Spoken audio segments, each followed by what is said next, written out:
வணக்கம். புது புது அர்த்தங்கள் நிகழ்ச்சிக்கு வரவேற்கிறோம். இன்றைய நிகழ்ச்சியில் பங்கேற்பதற்காக பாரதிய ஜனதா கட்சியின் வானதி ஸ்ரீனிவாசன் அவர்களும் எழுத்தாளர் முத்துகிருஷ்ணன் அவர்களும் வந்திருக்காங்க. வணக்கம். வணக்கம். கல்வியில் தமிழக மாணவர்களால் தேசிய சராசரியை தொட இயலவில்லை அப்படின்னு ஒரு செய்தி இருக்கு. NCERT இந்த புள்ளி விவரத்தை வெளியிட்டு இருக்கு. எப்படி பாக்குறீங்க இந்த புள்ளி விவரத்தை? இல்லை, இந்த புள்ளி விவர கணக்கு அப்படிங்கிறது தமிழகம் மட்டும் இல்லை, மற்ற மாநிலங்கள்லையும் சேர்த்து தான் அந்த கணக்கெடுப்பை நடத்தியிருக்காங்க. கிட்டத்தட்ட இந்தியா முழுக்கமே நடத்தினதில் ஒவ்வொரு ஸ்டேட்டும் எந்த இடத்துல அவங்க ஸ்ட்ராங்காக இருக்காங்க, வீக்காக இருக்காங்க அப்படிங்கிற ஒட்டுமொத்த இதில் வருது.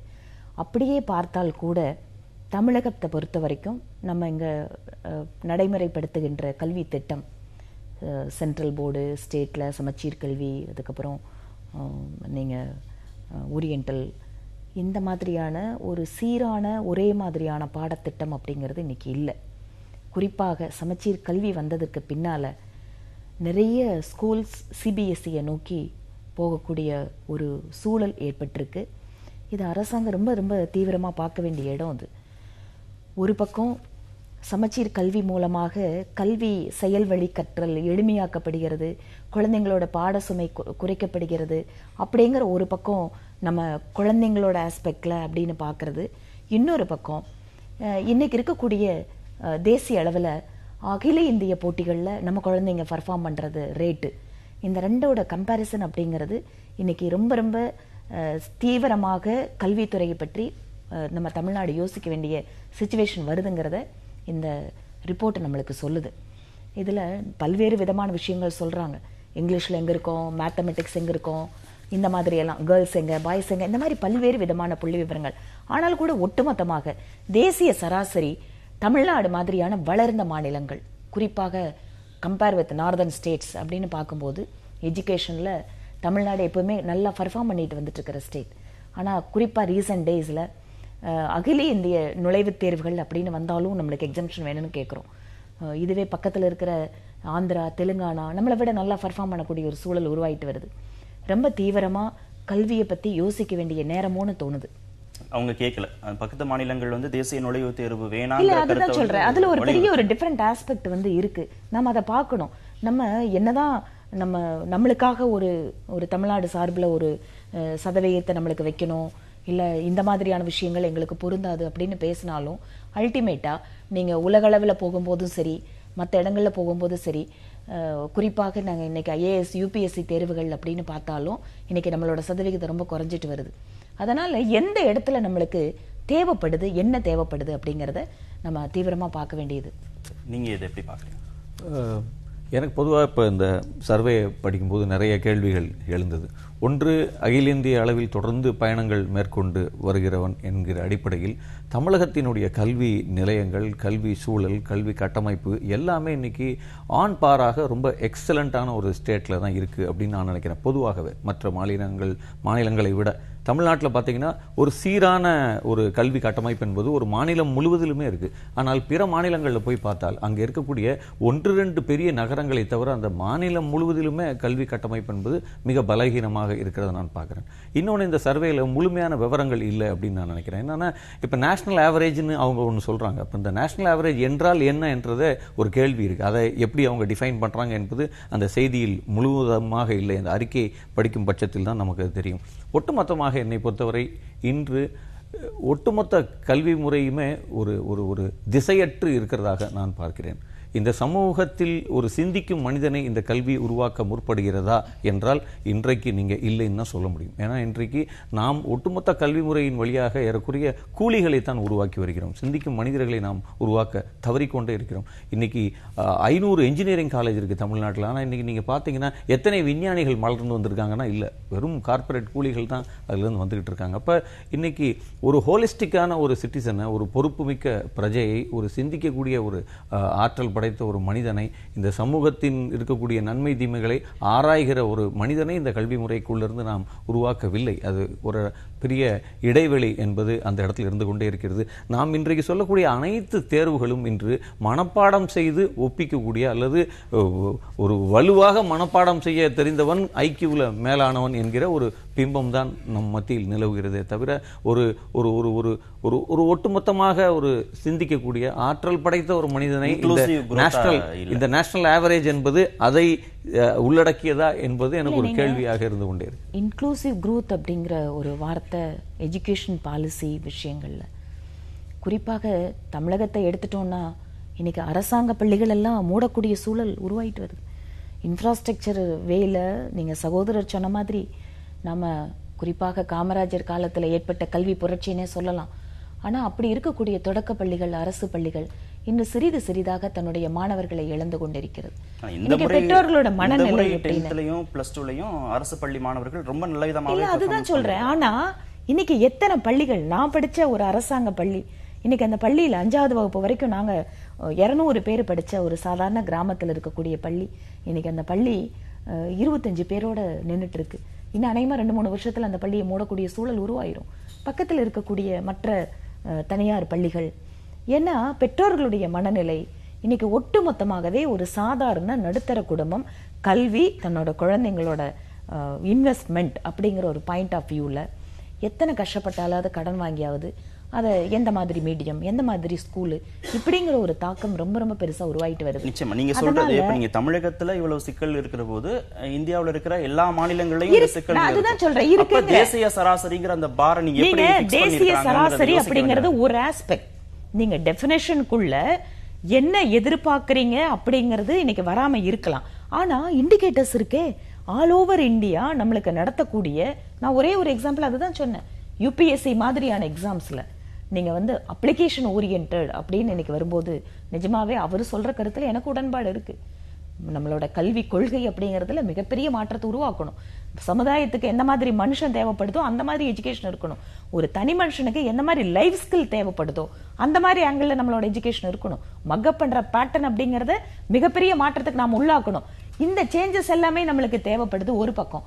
ரெண்டாவது இண்டிகேட்டர்ஸ் அப்படின்னு பார்க்கும்போது நம்மளுக்கு ஆல் இண்டியா லெவல்ல நடத்தக்கூடிய எக்ஸாம்ஸ்ல தமிழ்நாட்டோட ரோல் என்ன, பெர்ஃபார்மன்ஸ் என்ன அப்படிங்கிற இண்டிகேட்டர்லயும் நீங்க டெஃபினேஷன் இப்ப விட்டுருங்க. என்சிஆர்டில அதை தான் எடுத்துக்கணுமான்னு தான் கேள்வி. இப்ப நீ அகில இந்திய அளவுல நடத்தக்கூடிய நீங்க குழந்தைங்களுக்கு எங்க பிரச்சனை வருதுங்க கார்த்திகேயன்?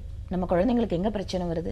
ஏன் நம்ம நீட் எக்ஸாம் பொறுத்து நீங்க சொல்ற யூபிஎஸ்சியோட வேகன்சி ஒரு வருஷத்துக்கு 900 இருக்கும், அதிகபட்சம் 1000 இருக்கும். இல்ல நான் அதுதான் சொல்றேன், ஒவ்வொருத்தரோட இன்ட்ரஸ்ட் இருக்கு.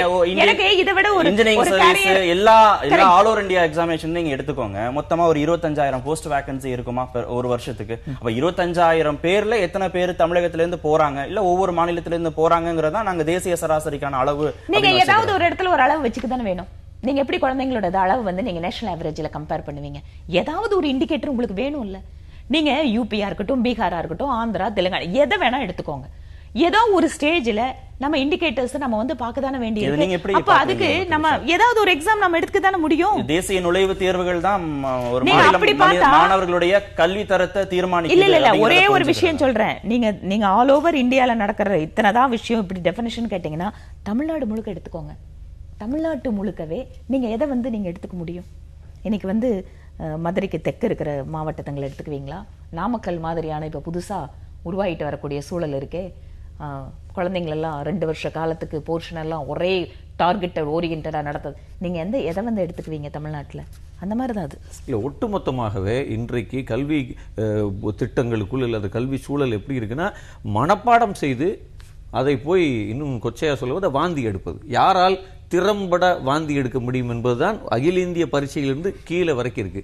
இந்த இவாலுவேஷன் சிஸ்டத்தை உலகம் தூர எரிஞ்சிருச்சு. நீங்க வைக்கக்கூடிய சந்தேகத்தை இந்த எவாலுவேஷன் சிஸ்டத்திலே நம்ம வைக்கலாம். 353 ஸ்கூல்ல இருந்து 15121 மாணவர்களை அவங்க பரிசீலனைக்கு எடுத்திருக்காங்க. என்ன டெஸ்ட் வச்சு இதை எடுத்தாங்க அதெல்லாம் கேள்வி. இது ஒரு கொஸ்டினர் இருக்கும். இப்ப இன்னைக்கு உலகம் முழுவதிலும் இருக்கக்கூடிய அல்லது நவீன பாடத்திட்டங்கள் எல்லாம் இவைகளெல்லாம் கடந்து போயிடுச்சு. இன்னைக்கு மார்க் இல்ல, நிறைய இடங்கள்ல கான்வர்சேஷன் இருக்கு. நிறைய இடங்கள்ல இன்னைக்கு ஒரு மாணவர் அந்த புலத்தில் எவ்வாறாக திறம்பட இருக்கார் என்பதை ஒரு கான்வர்சேஷன், ஒரு வைவா வைஸ் வழியா கடந்து போயிட்டே இருக்காங்க. ஒரு உரையாடலின் வழியா கடந்து போயிட்டே இருக்காங்க. அவர் சுதந்திரமாக தனக்கு அதை பற்றி என்ன தெரியும் என்பதை பற்றி உரையாட தொடங்குற நிறைய எவாலுவேஷன் மெத்தட்ஸ் இன்னைக்கு வந்துருச்சு. ஆனால் நாம் இன்னும் அறுதப்பழதாக இந்த மனப்பாடம் செய்து அதை அப்படியே கொண்டு போய் கொட்டுகிற சிஸ்டத்தையும் அதற்குள்ள இருக்கக்கூடிய ஐக்யூ இது எல்லாமே இன்னைக்கு இந்த ஆப்டிடியூட் டெஸ்ட்கள் எல்லாம் ஒரு மனப்பாடம் செய்வதை அடிப்படையாக கொண்டு இன்னைக்கு வங்கி தேர்விலிருந்து ஐஏஎஸ் தேர்வு வரை இந்த ஒற்றை முறை தான் மிக பிரதானமான இடத்தில் இருக்கு. அப்படி மனப்பாடம் செய்ய தகுதி உடையவன் தான் அதற்கு மேல் உள்ள அடுத்த கட்டங்களை நோக்கி நகர்ந்து போகிறான். என்னை பொறுத்தவரை ஹோலிஸ்டிக்காக இந்த ஒட்டுமொத்த சிஸ்டத்திலேயே இருக்கக்கூடிய பிரச்சனைகளை நாம் ஆராய வேண்டும். இந்த சிஸ்டத்தை இன்னும் திறம்பட ஒரு சிஸ்டமாக மாற்ற முயற்சி செய்ய வேண்டும். அந்த பொறுப்பு ஒரு அரசுக்குத்தான் முழுமையாக இருக்கு என்று நான் நினைக்கிறேன். ஒரு அரசாங்கம் என்பது சாராய கடையை நடத்தி கொண்டு கல்விக்கான பட்ஜெட்டுகளை குறைத்து கொண்டு கல்வியை அரசாங்கங்கள் தங்கள் பொறுப்பிலிருந்து கை கழுவுகிற நிலை மாறாமல் இன்னைக்கு நீங்க மேற்கத்திய நாடுகளுக்கு போனால் ஒட்டுமொத்த கல்வித்துறையும் அரசாங்கத்தின் 23,000 கோடி ரூபாய் வரைக்கும் பட்ஜெட்ல ஒதுக்கி இருக்காங்க கல்விக்காக.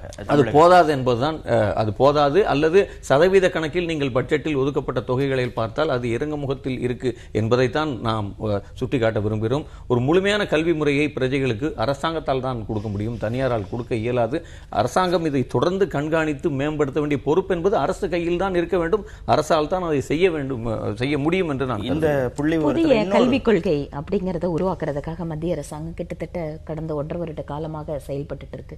எல்லாத்துக்கிட்டும் கருத்து கேட்கக்கூடிய மிகப்பெரிய அளவுக்கான ஒரு ஓப்பன் ஐடியா வரவேற்கக்கூடிய ஒரு இடமாக நம்மளோட MHRD மினிஸ்ட்ரி அந்த கருத்தை தான் ஆங்கிலத்துல மட்டும் தான் கேக்குறாங்க, இல்ல மத்த இந்திய மொழிகள்ல கேட்கலங்கிறதும் குற்றச்சாட்டு இல்ல.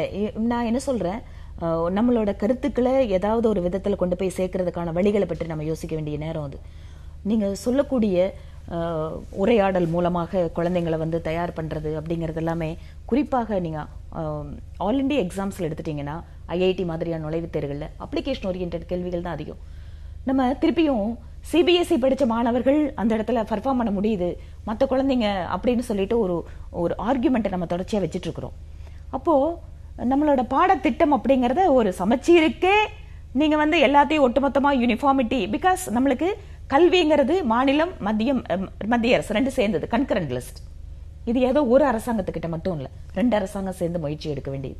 இப்படி இருக்கும்போது இப்ப யூனியன் லிஸ்ட்ல தானே இருக்கு கன்கரண்ட் லிஸ்ட், மாநில பட்டியலுக்கு கொண்டுட்டு வரணும்ங்கறதான கட்சிகள் வழி கன்கரண்ட் லிஸ்ட் ரெண்டு சேர்ந்து. நீங்க அதனால தான் 2 பாடத்திட்டம் இங்க சமச்சீரான அதிகாரம் சட்டம் அப்படிங்கிறது இல்ல. தயவு செஞ்சு புரிஞ்சுக்கணும், கன்கரண்ட் லிஸ்ட்னாலே 2 பேத்துக்கும் பொறுப்பு இருக்கு, 2 பேத்துக்கு அதிகாரம் இருக்கு. நீங்க CBSE ஸ்கூல்ஸ் மத்திய அரசாங்கத்தோட பாடத்திட்டம், இங்க இருக்கிற சமச்சீர் கல்வி மெட்ரிகுலேஷன் எல்லாமே மாநில அரசாங்கம். சிலபஸ்ல இருந்து மாநிலத்துக்கு தனியா கல்வித்துறை இருக்கு, கல்வி அமைச்சர் இருக்காரு, நம்மளுக்குன்னு தனி பட்ஜெட் இருக்கு.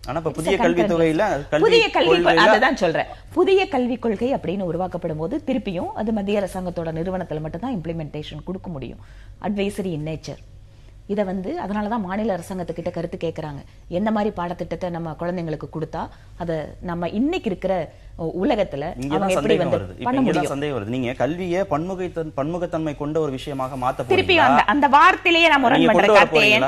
இல்லைங்க, அந்த வார்த்தையிலேயே திருப்பியும் இவர் சொல்ற மாதிரி எல்லா மாநிலங்களுக்கும் ஒரே மாதிரியான கல்வி திட்டத்தை கொண்டு வந்து எல்லாமே ஆல் இந்தியா சர்வீசஸா கொண்டு வந்து அதுக்கு தயார்படுத்துகிற ஒரு சிஸ்டமா நம்ம கொண்டு வர போறோமா, இல்ல ஒவ்வொரு மாநிலங்களையும் வெவ்வேறு விதமாக இருக்கக்கூடிய பன்முகத்தன்மைக்கு முக்கியத்துவம் கொடுக்க போறோமா? நிச்சயமா ரொம்ப பேசிக்கான அண்டர்லைன். நீங்க அடுத்த லெவலுக்கு போறீங்க, சப்ஜெக்ட் போறீங்க. நான் என்ன சொல்றேன், கல்வியை கற்றுக் கொடுக்கிற விதத்திலேயே நம்மளுக்கு மாற்றம் தேவைப்படுது. அவர் சொன்ன மாதிரி மக்கப் பண்ற ஸ்லேவ்ஸ் உங்களுக்கு வேணுமா, அடிமைகள் உங்களுக்கு வேணுமா, சொந்தமா என்கிட்ட என்ன திறமை இருக்கு அதை வெளிக்கொண்டு வர கல்வி வேணுமா? புதிய கல்விக் கொள்கையில பாடத்திட்டம் மட்டும் இல்ல, எப்படி சொல்லி தர போறோம், எந்த மாதிரி குழந்தைகளுக்கான டெவலப்மெண்ட்டை யோசிக்க போறோம், இந்த ஆஸ்பெக்ட் அடி வாங்கி பன்முகத்தன்மைன்னு ஒரே வார்த்தைக்குள்ள எல்லாத்தையும் நுழைக்க பாக்குறீங்க. அது தவறு. சொல்லிக் கொடுக்கிற விதம் முதல் கொண்டு எந்த விதமான சப்ஜெக்ட் அவங்களுக்கு வேணும். MA படிச்சவங்களால பேங்க்ல போயிட்டு ஒரு அமௌண்ட் டெபாசிட் பண்ண தெரியுதா அப்படிங்கறது எல்லாமே ஒரு லைஃப் ஸ்கில் தேவையான ஒரு கல்வி. அதையெல்லாம் சொல்லிக் கொடுக்கிற மாதிரி இருக்கா கல்வி? இந்த மாதிரி அப்ளிகேஷன் ஓரியன்டட்ல நடைமுறையில செயல்ல ஒரு கல்வி மனுஷனுக்கு என்ன கொடுக்கணும் அப்படிங்கறதுல பொறுத்த வரைக்கும் நம்ம இன்னைக்கு நம்ம போக வேண்டிய தூரம் நிறைய இருக்கு. நீங்க ரொம்ப அழகா மேலோட்டமா பன்முகத்தன்மைன்னு ஒரு வார்த்தை கொண்டு வந்து வைக்கிறீங்க. செயல்வழி கற்றல் முறை கல்வியை தமிழகம் ரொம்ப சிறப்பா ரொம்ப முன்னாடியில இருந்தே தொடர்ந்து செஞ்சுட்டு தான் வராங்க. அதை நம்ம மறுத்தரவே முடியாது. முன்னாடி இருந்து இல்லைங்க, சமச்சீர் கல்வியில அதை வந்து ஒரு பெரிய அளவுல யோசிச்சோம், பெரிய அளவுல அதுக்காக கொண்டு போனோம். இன்னைக்கு நம்ம ஸ்டேட்டுக்குள்ள குழந்தைகளுக்கான நீங்க செயல்வழி கற்றல் சமச்சீர் கல்வி அப்படிங்கறது ஒரு பக்கம் போனாலும் ஏன் வந்து சிபிஎஸ்இ கல்வி நிலையங்களுக்கான தேவை? ஒவ்வொரு வருஷம் மெட்ரிகுலேஷன் இருந்து ஏன் சிபிஎஸ்சிக்கு இந்த பக்கம் மாறிட்டு இருக்காங்க? ஏன் பெற்றோர்கள் கிட்ட இன்னைக்கு அதுல சேர்க்கறதுல ஆர்வம் இல்லாம போயிட்டு இருக்கு? இதெல்லாம் நம்ம யோசிக்கணும். பொதுமக்களுடைய மனநிலையை மத்திய அரசு பிரதிபலிக்குது அப்படின்னு புரிஞ்சுக்கலாமா? இல்ல, இப்ப ரெண்டு விஷயம் இருக்கு. ஒன்று, இந்த விவாதத்தினுடைய வரம்புகளை தாண்டி போயிட்டு இருக்கோம். இப்ப புதிய கல்விக் கொள்கையை பற்றி விமர்சிச்சு பேசணும், அதை பற்றி விவாதிக்கணும் என்றால் அது ஒரு தனி தலை. புதிய கல்விக் கொள்கை தொடர்பான அந்த விவாதங்கள் நடந்துகிட்டு இருக்க அதே சூழல தான் இந்த புள்ளி விவரமும் வெளியிடப்பட்டிருக்கு. இல்ல அந்த அதை பற்றி பேச வேண்டும் என்றால் பேசலாம். அது ஒரு தனியான தலைப்பு, அதுக்கு நேரம் போதாது என்று நான் நினைக்கிறேன். நான் சொல்ல விரும்புவது, தமிழக சூழலில் பாத்தீங்கன்னா மிகப்பெரிய பிரச்சனையா இருக்கு ஏராளமான போர்டு. சமூகத்தில் எல்லா இடங்களிலும் ஏற்றத்தாழ்வு என்றால் கல்வியிலும் ஏற்றத்தாழ்வு. இது தாழ்ந்த கல்வி, அது உயர்ந்த கல்வி, அது அதை விட உயர்ந்த கல்வி, அது அதை விட உயர்ந்த கல்வி என்று இங்கே ஐசிஎஸ்சியிலிருந்து ஆரம்பிச்சு சமச்சீர் வரை ஏராளமான போர்டுகள் வச்சிருக்கோம். இதுக்கு நடுவில் மத்திய அரசாங்கத்தினுடைய நவோதயா பள்ளிகள், கேந்திரிய, எக்கச்சக்கமாக கூறு போட்டு வச்சிருக்கோம். அப்ப இவ்வளவு வெர்டிகல்ஸ் வந்து ஒரு சமூகத்தில் கல்வி திட்டத்துக்குள்ள வச்சிருக்கிறதே ஒரு ஆரோக்கியமற்ற ஒரு விஷயம் என்று நான் நினைக்கிறேன். முதல்ல இந்த போர்டுகள் எல்லாமே ஒழிக்கப்படணும் என்று நான் நினைக்கிறேன். ஏதேனும் ஒரு ஸ்டாண்டர்டைசேஷனை நோக்கி நாம் வர வேண்டும் அப்படின்னு நான் நினைக்கிறேன். இந்த ஏற்றத்தாழ்வுகள் நிலவும் வரை மாணவர்கள் மத்தியிலான ஏற்றத்தாழ்வுகள் நிலவ செய்யும். அப்ப நீங்க சொல்ற பன்முகத்தன்மை எங்கே கொண்டுட்டு வர முடியும்? கொண்டு வர முடியும். அதுதான் என்னன்னா, நீங்க சொன்ன மாதிரி கன்கரண்ட் லிஸ்ட்ல ஸ்டேட் ஸ்பெசிபிக்கான சிலபஸ்ல இருந்து எல்லாவற்றுக்குள்ளேயும் ஸ்டேட்டுக்கான ஒரு இடம் என்பது வேண்டும். ஸ்டேட்டுக்குள்ளேயே மாவட்டத்துக்கான இடம் என்பது வேண்டும். ஒரே ஒரு எக்ஸாம்பிள் அவர் பேசி முடிச்சேன்னு நான் சொல்றேன் உங்களுக்கு. இதுல இல்ல, அப்ப என்னன்னா, உங்களுக்கு அந்த அந்த அந்த ரீஜன் ஸ்பெசிபிக் கல்வி தொடங்கி ஜியோகிராபிக்கலான கல்வி தொடங்கி இது எல்லாமே அதற்குள் உள்ளடக்கப்பட வேண்டும். ஆனால் நாம் தொடர்ந்து அதை எல்லாம் ஒற்றை முறையாக மாற்ற முயற்சி பண்ணிக்கிட்டே இருக்கோம். ஒற்றை முறை என்றால் ஒரு ஹோலிஸ்டிக்கான ஒரு ஒற்றை முறை என்பது அது நம்ம விரிவாக பேச வேண்டிய ஒரு தலைப்பு என்று நான் நினைக்கிறேன். அப்ப இன்னைக்கு நாம் இந்த பன்முகத்தன்மைகளை உள்ளடக்கிய அல்லது ஒரு ஜியோகிராபிக்கலாக இந்த இந்த இந்த பாராமீட்டர்ஸ் எல்லாம் உள்ளடக்கிய ஒரு கல்வி முறையை நோக்கி நாம் செல்லுதலும், கல்வியிலாவது ஒரு சமத்துவத்தை கொண்டு வர முயற்சி செய்வதும் ஒரு காலகட்டத்தினுடைய அவசியம். நிறைவா அதுல கருத்து ஜியோகிராபிக்கல் அப்படின்னு வரும்போது புதிய கல்விக் கொள்கையில் அதுக்கான வாய்ப்புகள் உண்டு. ஏனென்று கேட்டால், நம்மளோட பாடத்திட்டம் அப்படின்னு வரும்போது ஒரு மாவட்டத்தில் எந்த விதமான திறமைகள் தேவைப்படக்கூடிய குடிமகன்கள் நமக்கு வேணும் அப்படிங்கிறது ஒரு இருக்கு. குறிப்பாக நம்மளுக்கு வடகிழக்கு மாநிலங்கள் அப்படின்னு எடுத்துட்டோம்னா அங்க இருக்கிற ஜியோகிராபிக்கல் நீடு, அங்க இருக்கிற ஜியோகிராபியை பத்தின அண்டர்ஸ்டாண்டிங், அந்த இடத்துல இயற்கையை பாதுகாக்கிறதுக்கான என்ன மாதிரியான பாடத்திட்டங்கள், இது எல்லாமே ஒவ்வொரு மாநிலத்தில் இருந்தும் என்ன அவர்களுக்கு தேவைப்படுகிறதோ. நம்ம தமிழ்நாட்டு எடுத்துட்டா கூட டெக்ஸ்டைல் சம்பந்தமான விஷயங்களை ஒரு சில மாவட்டங்கள்ல சொல்ல முடியும். ஒரு சில ஏரியால அந்த இடத்துல வளர்ந்து இருக்கக்கூடிய தொழிற்சாலைகள் இல்ல, அந்த இடத்துல இருக்கக்கூடிய இயற்கையான திறமை சார்ந்த தொழில்கள், அதற்கு தகுந்த மாதிரியான பாடத்திட்டங்களை உருவாக்க முடியும். புதிய கல்விக் கொள்கைங்கிறது யூனிஃபார்மிட்டி எங்க வேணும்?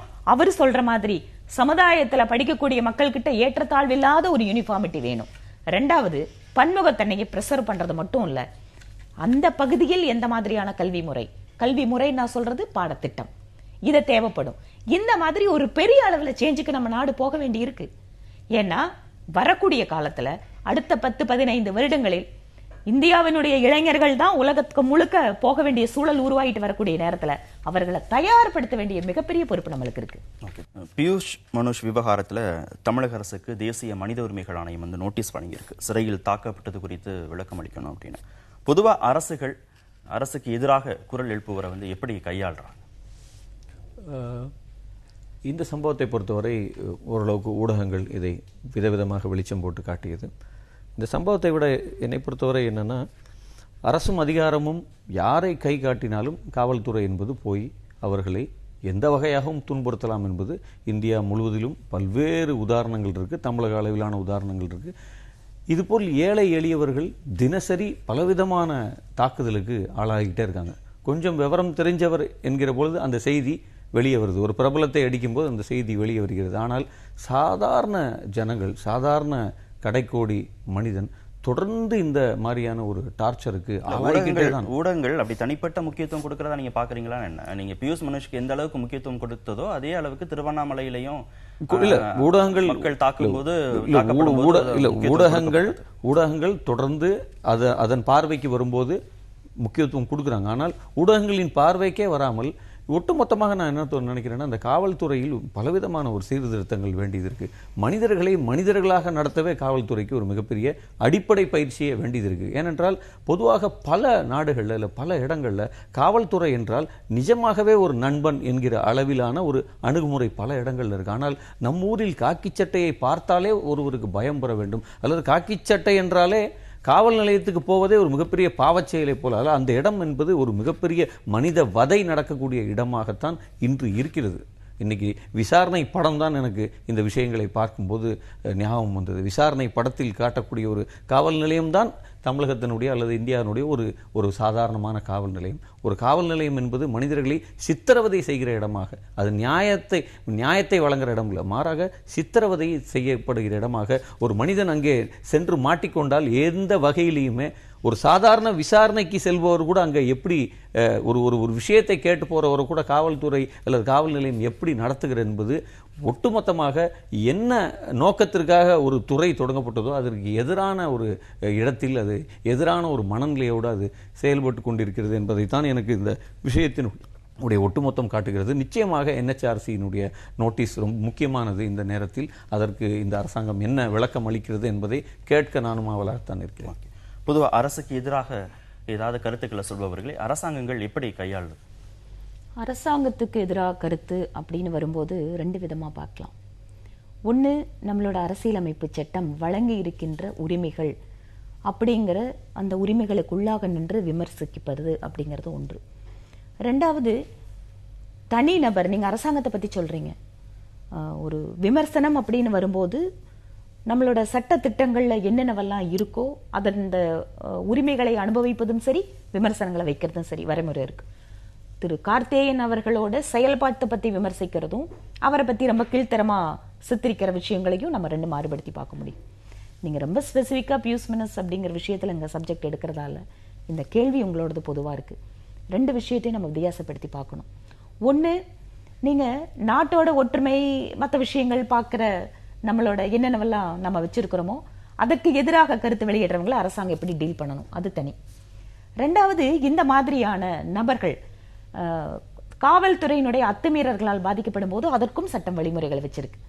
நம்ம மனித உரிமை ஆணையம் மாநிலத்துல ஒண்ணு, தேசியத்துல ஒண்ணு, இதே மாதிரி நம்ம பட்டியலினத்தை சார்ந்தவங்க பாதிக்கப்படும் போது அவர்களை பாதுகாக்கிறதுக்காக இதுல நிறைய இடங்கள்ல மனித உரிமை மீறல் அப்படின்னு வரும்போது காவல்துறை நடந்துட்ட விதம், இதை பத்தி தான் நிறைய விமர்சனங்கள். காவல்துறை அப்படின்னு வரும்போது அவர் சொன்ன மாதிரி நிறைய சீர்திருத்தங்கள் நம்ம கொண்டு வரணும், மனுஷங்களை நடத்துறதுக்கு சொல்லி தரணும், இதெல்லாம் ரொம்ப கரெக்ட். காவல்துறைக்கு ஒரு சென்சிட்டைசேஷன் நம்ம கொடுக்க வேண்டி இருக்கு. நீங்க அவர் சொன்ன மாதிரி காவல்துறை அப்படின்னா அந்த காவல் நிலையம் போறதே அப்படிங்கிறது தன்னோட வேற வழியே இல்லாம நம்ம போய் தான் ஆகணும் அப்படிங்கிற ஒரு சூழல் வரக்கூடிய இடத்துல தான் இன்னைக்கு மக்கள் அணுகக்கூடிய இடமா இருக்கு. குறிப்பாக பெண்கள் ஒரு குற்ற சம்பவங்கள்ல பாதிக்கப்படும் போது காவல் நிலையத்துல புகார் கொடுக்கறதே அப்படிங்கிறது ரொம்ப ரொம்ப குறைச்சலான சதவீதம் தான். ஏனென்றால் அதற்கு பின்னால வரக்கூடிய பல்வேறு விஷயங்கள் அவர்களை பாதிக்கிறது அப்படின்னு இருக்கு. அதனால மனித உரிமை மீறல்கள் எந்த விதத்துல நடந்தாலும் அது நிச்சயமாக கண்டிக்கப்பட வேண்டியது மட்டும் இல்ல, அதற்கு சம்பந்தப்பட்ட நபர்கள் தண்டனை வழங்கக்கூடிய அளவுக்கு நம்ம ரொம்ப விரைவாகவும் அதை மாத்தி ஆகணும். ஒரு மனித உரிமைகள் ஆணையத்துல அந்த கேஸ் போயிடுச்சுன்னா 5-6 வருஷம் கழிச்சு அதை பாக்குறது இல்ல, அது என்னாச்சுன்னு தெரியாம போறது அப்படிங்கிற சூழலும் இருக்கு. அப்படியும் இருக்கக்கூடாது. எந்த விதமான ரொம்ப தீவிரமான வேகமான முடிவுகளை எடுக்க வேண்டிய சூழல் ஒரு பக்கம், இன்னொரு பக்கம் அதை கையாளக்கூடிய விதம். காவல்துறைக்கு நவீனமயமாக்கல்ல உளவியல் ரீதியாக விஷயங்களை அணுகிறது முதல் கொண்டு காவல்துறையினுடைய பணிச்சுமை, அவர்களுக்கு தேவையான விஷயங்களை நம்ம சேர்த்து யோசிக்கணும். இன்னைக்கு தமிழக காவல்துறையில ஆட்கள் பற்றாக்குறைங்கிறது அதிகமான அளவில் இருக்கு. எந்த இடத்துல போனாலும் ஸ்டேஷன்ல ஆள் இல்லைங்க, ஆள் இல்ல.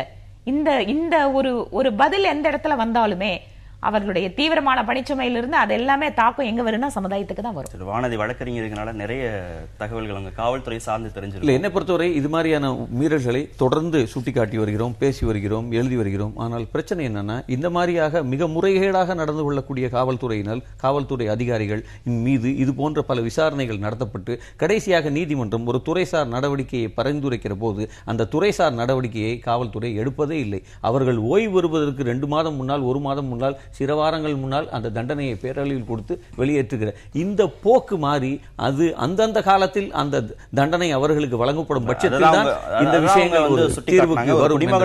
குடிமகன் தன்னுடைய எல்லையை தாண்டி செயல்படுகிற போது என்ன மாதிரியான நடவடிக்கைகள் அரசாங்கங்கள் எடுக்க வேண்டியதா இருக்கு, இல்ல நேர்மையாகவே இருந்து காவல்துறை சார்பாக ஒருவேளை நடவடிக்கை எடுத்திருந்தா அதற்கும் சட்டத்துல வழி இருக்கு அப்படிங்கறத அவங்க அதான் பிரச்சனை என்னன்னா அந்த வழி இருக்கு, ஆனால் நாம் முறையிடுகிறோம், போராடுகிறோம், நீதிமன்றத்தில் கூட வெற்றி பெறுகிறோம், ஆனால் அந்த நடவடிக்கை இங்கே அமுல்படுத்தப்படவில்லை. அவர்களுக்கு ஒரு துறைசால் பாதுகாப்பு என்பது அவருடைய பணிக்காலம் முழுவதிலும் இருக்கு என்பதுதான் இந்த குற்றங்கள் மேலும் மேலும் அவர்கள் செய்வதற்கான ஒரு அடிப்படையாக விளங்குகிறது. உள்ளாட்சி மன்ற தேர்தலில் கூட்டணி அமைக்க வேண்டிய அவசியம் பாரதிய ஜனதாவுக்கு இருக்காது அப்படின்னு தமிழிசை சவுந்தரராஜன் சொல்றாங்க. எந்த அடிப்படையில இதை சொல்றாங்க இந்த கருத்தை? இன்னைக்கு இருக்கிற சூழல் அப்படிங்கிற அரசியல் சூழல்ல பாரதிய ஜனதா கட்சி கடந்த சட்டசபை தேர்தலையும் எந்த மாதிரியான ஒரு ஸ்டாண்ட் எடுத்து இருந்தோமோ அது கண்டினியூ ஆகுதுங்கிற அர்த்தம் தான் அதில் இருக்கே தவிர வேற விதமான அர்த்தங்கள் எடுத்துக்கிறதுக்கான வாய்ப்புகள் ஒன்றும் இல்லை. அது புரிஞ்சுக்க முடியுது. கூட்டணி அமைக்க வேண்டிய அவசியம் இல்லை, தனிச்சு நின்னாலும் தேர்தலை சந்திக்கக்கூடிய பலம் பாரதிய ஜனதாவுக்கு இருக்கு அப்படின்னு சொல்றதெல்லாம் புரிஞ்சுக்க முடியுது. எல்லா கட்சிகளும் தனித்து நிற்கணும், அப்பதான் கட்சிகளோட உண்மையான பலம் தெரியும் அப்படின்னு சொல்றதை எப்படி புரிஞ்சுக்கிறது? அது கருத்து. நீங்க ஒவ்வொரு கட்சிக்குமே தனிப்பட்ட ரீதியில் அவர்களுடைய செல்வாக்கு, வாக்கு வங்கி இந்த மாதிரி விஷயங்களை பத்தி பேசும்போது அப்ப தேர்தலில் ஒவ்வொரு கட்சியும் தனித்தனியா நின்னாதானே அதை பத்தி உறுதியான ஒரு மதிப்பீட்டுக்கு வர முடியும். அந்த அடிப்படையில் அதை சொல்லியிருக்காங்க. நீங்க எப்படி பாக்குறீங்க? என்னை பொறுத்தவரை எங்கள் கிராமத்தில் ஒரு பழமொழி சொல்லுவாங்க, ஓடுற தண்ணியில் எழுதுறதுன்னு சொல்லுவாங்க. அதுபோல் என்னை பொறுத்தவரை இப்பொழுதைக்கு பேசப்படுகிற இந்த அறிக்கைகள் எல்லாம் ஓடுற தண்ணியில் எழுத வேண்டிய அறிக்கைகள் தான். ஏனென்றால் இவையெல்லாம் உண்மையிலேயே ஒரு உள்ளாட்சி தேர்தல் அறிவிக்கப்படுற நாளில், ஒரு தேர்தல் நாளில் அல்லது தேர்தலுக்கு முந்தைய நாளில் ஒட்டுமொத்தமாக தலைகீழாக 360 டிகிரி மட்டும் இல்லை, அதை தாண்டியும் மாறும். அது பாரதிய ஜனதா கட்சிக்கு மட்டும் நான் சொல்லவில்லை, ஒட்டுமொத்தமாக இங்கே இருக்கக்கூடிய அரசியல் சூழல் என்பது அதன் அடிப்படையில் தான் இருக்கு. அது அந்த நேரம் தான் நம்ம அதை பேசணும் அப்படின்னு நான் நினைக்கிறேன். அந்த நேரம் அது எந்த நிறம், எந்த வடிவம், எப்படி வேண்டுமானாலும் அது எடுக்கலாம் என்கிற அடிப்படையில் தான் பார்க்கணும். இப்பொழுதைக்கு இதற்கு அவ்வளவு பெரிய முக்கியத்துவத்தை கொடுக்க வேண்டுமா என்பது எனக்கு ஒரு பெரிய சந்தேகமாகவும் குழப்பமாகவும் தான் இருக்கிறது. கட்சிகள் தனிச்சு நின்னா அவங்களுடைய பலம் தெரியும், அதை நிரூபிக்கணும் அப்படின்னா 31% வாக்கு வங்கி வச்சிருக்கிற திமுகவும் 41% வாக்கு வங்கி வச்சிருக்கிற அதிமுகவும் 3% குறைவா வாக்கு வங்கி வச்சிருக்கிற பாரதிய ஜனதாவுக்கு தன்னுடைய பலத்தை மீண்டும் மீண்டும் நிரூபிக்க வேண்டிய ஒரு கட்டாயம் இருக்கா அப்படின்னு ஒரு தேவை இருக்காங்கிற ஒரு கேள்வி எழுது.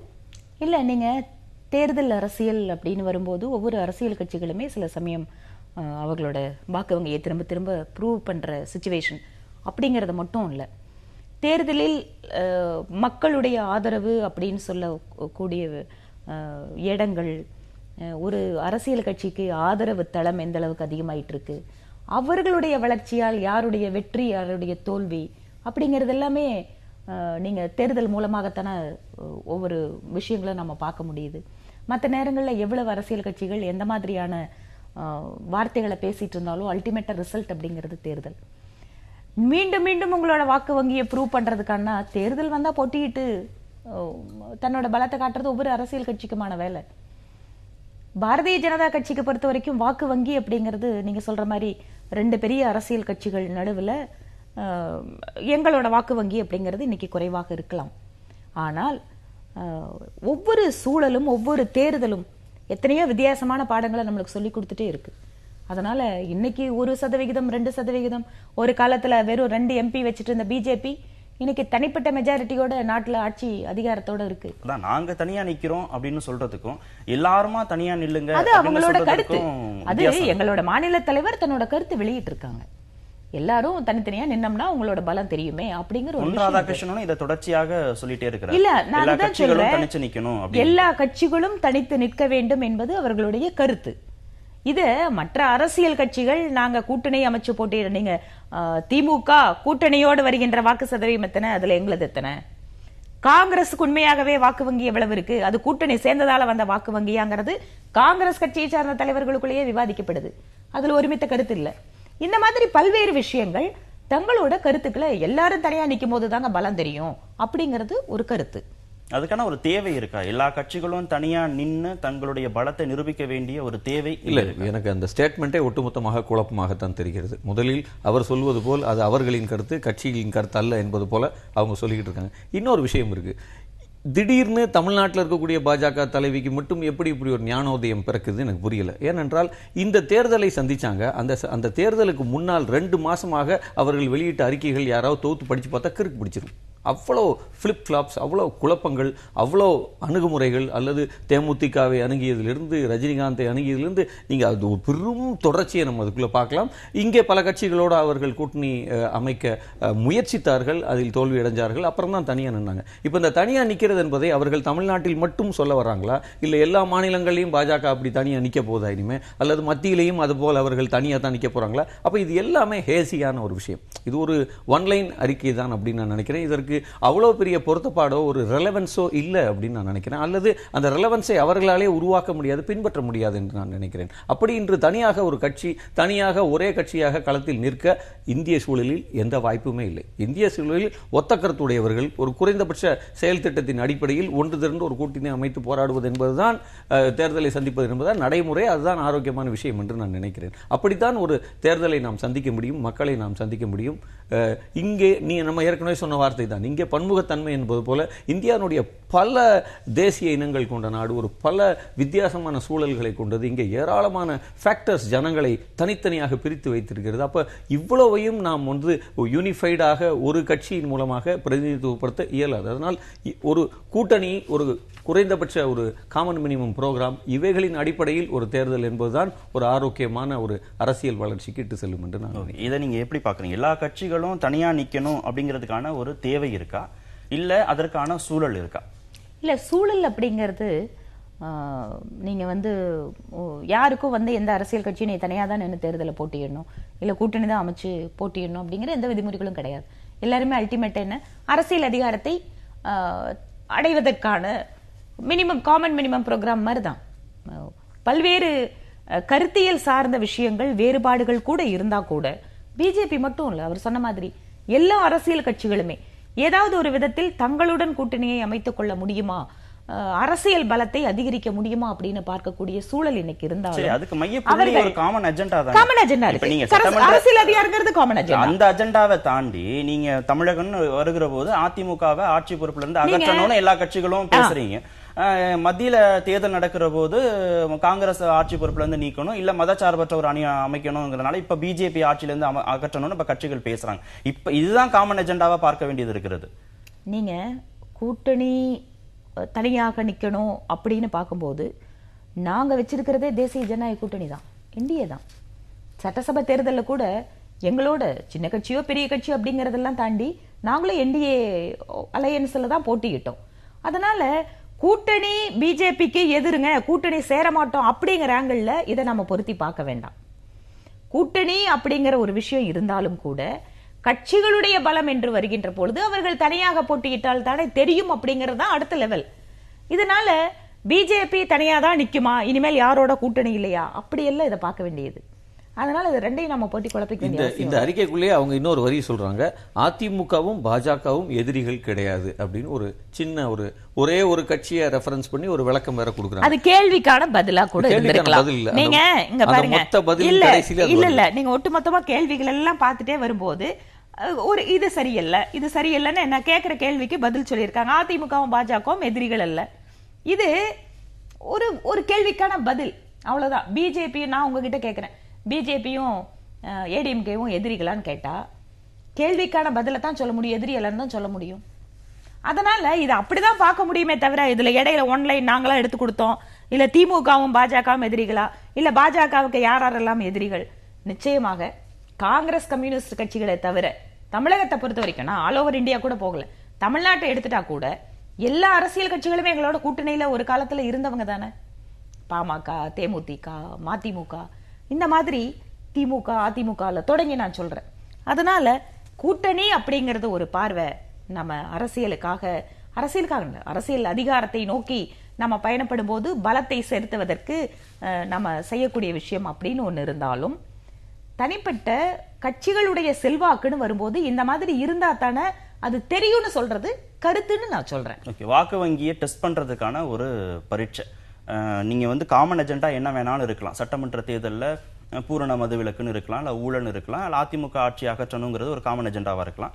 மத்தியில ஆட்சி நடக்கிற போது அதை அகற்றக்கூடிய மதச்சார்பற்ற மதச்சார்பு அப்படிங்கிற விஷயங்களை பேசி நீங்க ஒண்ணு சேர்ந்துக்கலாம். ஆனா கட்சிகள்னு வருகிற போது அந்த கட்சிகளுடைய உண்மையான பலம்னு யோசிக்கிற போது கட்சிகள் தனியா தான் நிக்கணும், அதுக்கு கூட்டணி தேவையில்லை, தனியா நின்று அவங்களுடைய பலத்தை நிரூபிக்க வேண்டியது இருக்குங்கிறத எப்படி பார்க்கிறது? இல்ல, நான் என்ன சொல்றேன்னா, அப்படி நிக்கவே முடியாது. ஒரு கட்சி தனியாக நின்று தேர்தலை சந்திக்கவே இயலாது.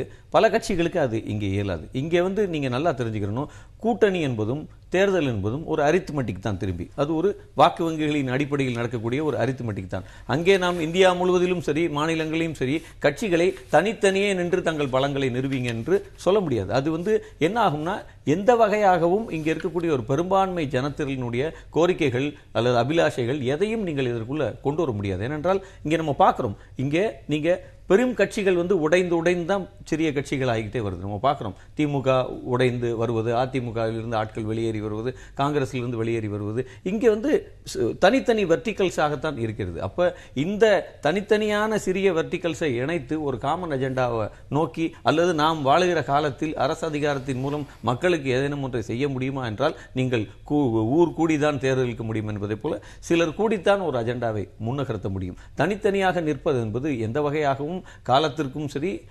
ஜனநாயகத்திற்கும் சரி, நடைமுறைக்கும் அது ஒத்து வராது. அந்த அறிக்கையை அதனால் நான் அவ்வளவு வெயிட்டாக பார்க்கல. நீங்க இன்னொரு 2 மாசத்துல இது எல்லாம் தலைகீழாக மாறும் என்பதையும், அந்த மாற்றம்தான் மாறாதது என்பதையும் நான் பின்பற்றுகிறவன் என்பதால் அந்த மாற்றத்தை நாம் பார்க்கத்தான் போகிறோம். அந்த மாற்றம் நிகழத்தான் போகிறது அப்படின்னு தான் நான் நினைக்கிறேன். தமிழக பாரதிய ஜனதாவோட ஒரு விரக்தியான, ஒரு இயலாமையில் வெளிப்பட்ட பேச்சு அப்படின்னு இதை புரிஞ்சுக்கிறதா? நாடாளுமன்ற தேர்தல், அதுக்கப்புறம் சட்டமன்ற தேர்தல் அப்படின்னு வருகிற போது அந்த கூட்டணி அமைப்பதற்கான இந்த சிக்கல்ல விடுபட்டு இந்த பேச்சு வந்திருக்கு. பாரதிய ஜனதா இதை சொல்லியிருக்கு, கூட்டணி எல்லாம் தேவையில்லை, நாங்க தனிச்சு போட்டியிடுவதற்கான தயார், கூட்டணி இல்லாம எல்லா கட்சிகளும் போட்டியிடுங்க அப்படின்னு சொல்றத. இது இயலாமை இல்ல விரக்தி அந்த வார்த்தைகள் எல்லாம் ரொம்ப அதீதமோ அப்படின்னு தோணுது. இல்லை, நீங்க ஒரு மத்தியில ஆண்டு கொண்டு இருக்கக்கூடிய ஒரு கட்சி, ஒரு அப்படி இருக்கக்கூடிய ஒரு சூழல்ல நாடாளுமன்ற தேர்தலுக்கு நீங்க ஆட்சி அமைக்கிறதுக்கு முன்பாகவே நாடாளுமன்ற தேர்தலின் போதே 19% வாக்கு வங்கி, அதுவும் அந்த கூட்டணி அமைந்த குறுகிய காலத்திற்குள்ளாக. துரதிருஷ்டவசமாக அந்த கூட்டணி அப்படிங்கிறது தொடர்ச்சியாக இல்லாமல் போனது தமிழக மக்களுக்கு ஒரு மாற்றத்தின் மீதான நம்பிக்கையை குறைத்து விட்டது. ஆனா இன்னைக்கு சட்டசபை தேர்தல் முடிவுக்கு பின்னால நீங்க தமிழகத்தில் எடுத்திருக்கக்கூடிய மற்ற கட்சிகளுடைய வாக்கு வங்கி அப்படின்னு பார்க்கும்போது டெஃபினட்டா பிஜேபி அதை விட பெட்டரா பெர்ஃபார்ம் பண்ணியிருக்கு. பிஜேபி அதை விட எங்களோட வாக்கு வங்கி ரொம்ப சடார்னு அப்படியே உயரலைன்னா கூட சீராக வளர்ந்து கொண்டிருக்கக்கூடிய வாக்கு வங்கியாக நாங்க இருக்கோம், மக்களுடைய நம்பிக்கை பெற்றவர்களாக இருக்கோம். அதனால எங்களுக்கு விரக்தி, இயலாம இந்த மாதிரியான விஷயங்கள் அல்ல. இது கூட்டணி அப்படின்னு பேச்சு வரும்போது ஒவ்வொரு கட்சிகளுடைய பலம் அப்படின்னு வர்றதுக்காக சொல்லப்பட்ட ஒரு வார்த்தை தவிர இதுல எல்லாம் முடிஞ்சு போச்சு பிஜேபிக்கு அப்படிங்கிற எண்ணம் இல்லை. வானதி சொல்ற மாதிரி காங்கிரஸ்ல கார்த்திக் சிதம்பரமும் இதை சொல்றார். இனிமே வரக்கூடிய உள்ளாட்சி தேர்தலில் காங்கிரஸ் தனித்து நிற்பதற்கான வாய்ப்புகள் இருக்குதோ அப்படிங்கிற ஒரு சந்தேகத்தை அவர் எழுப்பியிருக்கிறாரு. அதே மாதிரி கனிமொழியும் தனியா நிக்கலாம் இந்த முறை அப்படின்னு சொன்னதாக ஒரு செய்தியெல்லாம் வந்திருக்கிறது. பெரிய கட்சிகளும் அது மாதிரி யோசிக்கிறாங்க. கூட்டணியை சேர்க்கக்கூடிய சிறிய கட்சிகள் அளவுலையும் மாநில அளவுல அப்படிங்க வாக்கு வங்கி குறைவாக இருக்கக்கூடிய கட்சிகளும் யோசிக்கிறாங்க. இதை பெரிய கட்சிகள் தனிச்சு போகலாம், அதிமுக மாதிரி நாம நிக்கலாம்னு திமுக யோசிக்கிறதையும், காங்கிரஸ், பாரதிய ஜனதா போன்ற கட்சிகள் ஏற்கனவே கூட்டணியில் இருந்த கட்சிகள் யோசிக்கிறதையும் எப்படி வேறுபடுத்தி நம்ம எப்படி பார்க்கலாம்? நான் என்ன நினைக்கிறேன்னா, பொதுவாக இந்த எல்லா ஒன் லைனர்ஸையும் நம்ம ஓடுற தண்ணியில் எழுதணும் அப்படின்றதுல நான் உறுதியாக இருக்கிறேன். ஏனென்றால் இவர்கள் யாரும் அந்த பேச்சின்படி இந்த உள்ளாட்சி தேர்தலை சந்திக்கப் போவதில்லை. இன்னொரு விஷயம் இருக்கு. கடந்த சட்டமன்ற தேர்தல் நமக்கு கற்றுக் கொடுத்த பாடம் என்பது பாஜக உள்பட அனைவருக்கும் அவர்கள் விரும்புகிற கூட்டணியை அமைப்பது அவ்வளவு எளிதல்ல அப்படின்றத இங்க கீழே இருக்கக்கூடிய ஒரு சூழல் காட்டியிருக்கு. நாம் ஒரு கூட்டணியை விரும்பலாம், இந்த கட்சிகள் எல்லாம் நம்மோடு இருக்கணும் என்று திமுக விரும்பியது, காங்கிரஸ் விரும்பியது, பாஜக விரும்பியது. ஆனால் நடைமுறையில் அதை அவர்களால் ஃபோர்ஜ் பண்ண அல்லது சிமெண்ட் பண்ண முடியல கீழே. அப்ப கீழே வேற ஒரு விதமான ஒரு ரியாலிட்டி என்பது கீழே இயங்கிக் கொண்டிருக்கிறது. அதோடைய டைனாமிக்ஸை நம்ம இப்ப பேச முடியாது, நேரம் முடியும் நமக்கு. அப்ப நான் என்ன நினைக்கிறேன்னா, தேர்தலுக்கு முன்புதான் இது மீண்டும் ஃபோர்ஜ் ஆகும். நிச்சயமாக இவர்கள் யாரும் தனித்து போட்டியிட போவது இல்லை. இவர்கள் கூட்டணி அமைத்தே போட்டியிடுவார்கள். அந்த கூட்டணி அமைத்த பிறகு அதை பற்றி நாம் மீண்டும் ஒரு முறை பேசலாம் என்று நான் நினைக்கிறேன். இது இப்பொழுதைக்கு இருக்கக்கூடிய ஒன்லைனர்ஸ், ஒரு ஃபீலர்ஸ் தான். அது ஒருவேளை போன தேர்தல் நேரத்தில் இவர்களுடைய பேச்சுவார்த்தைகளினுடைய விளைவாக இருக்கலாம். அதை இப்ப நம்ம பெருசாக எடுத்துக்கொள்ள வேண்டியதில்லை. தேர்தலுக்கு முன்பாக ஒரு கூட்டணியை அமைத்த பிறகு நாம் இதை பற்றி பேசலாம் என்று அதுக்கப்புறமா நம்ம திரும்ப பேசுவோம். இன்றைய நிகழ்ச்சியில் கலந்து கொண்ட இருவருக்கும் மிக்க நன்றி. நேயர்களே, மற்றொரு நிகழ்ச்சியில் சந்திக்கலாம். நன்றி, வணக்கம்.